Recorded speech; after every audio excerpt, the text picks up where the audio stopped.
Architecture, by definition, is always interventionist. It always goes into the heart of the matter. It changes the way people live, the way people use their spaces. Architecture can affect people's life, and sometimes in unexpected ways. So the core of the matter is that architects have an ethical obligation to really understand what they do and understand how they can affect other people's lives. When I think about the Aga Khan Awards, the interventions tend to be more collaborative. There's much greater emphasis on the community of people, the specific client group that's being served, and in fact, the architect, the constructor, the client, all three groups are often celebrated through this program. One of the things that is being a significant part of the Aga Khan Award for Architecture is really the relationship between a project and its impact. And so the award has felt very strongly about the manner of intervening. So intervention architecture is an architecture that makes a difference, and the way one judges that architecture is through the consequences of that body of work, through the impact that it has. Every 3 years, creative thinkers from multiple disciplines are presented with up to 500 projects that represent outstanding models of intervention architecture. The goal of the global competition is to identify the top submissions that will improve the quality of life in their communities for generations to come. The Aga Khan Awards program is unique in the world, I believe, in its thoroughness, and also I think its ability to focus in on what seem to be modest goals, but well done.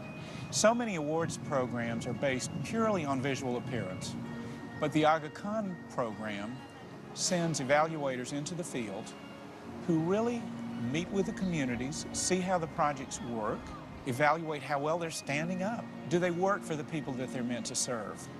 And for that reason alone, I think they're very, very special. They're something to be treasured. It's this combination of design excellence and, in a sense, the notions of social good and the interrelationship between the two, which is very important. Well, it's really the physical expression of Muslim communities. Historically, the communities have expressed themselves differently in different parts of the world.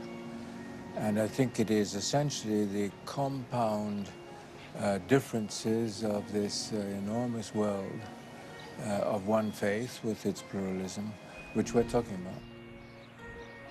Chosen by his grandfather to succeed him as Imam at the age of 20, His Highness the Aga Khan is the 49th Imam of the Shia Imam Nizari Ismaili Muslims.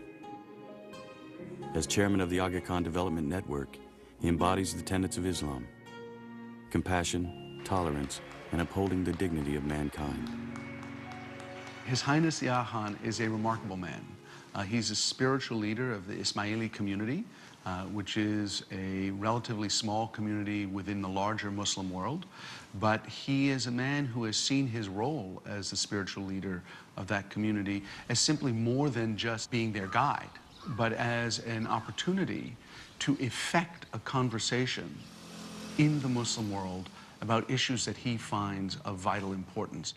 In my own role, I have a responsibility for the quality of life of the people who refer to me, and also for the interpretation of the faith, and that's the role of any imam in any interpretation of Islam.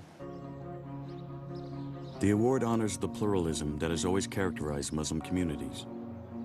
There are no fixed criteria, and debate forms the essence of the selection process.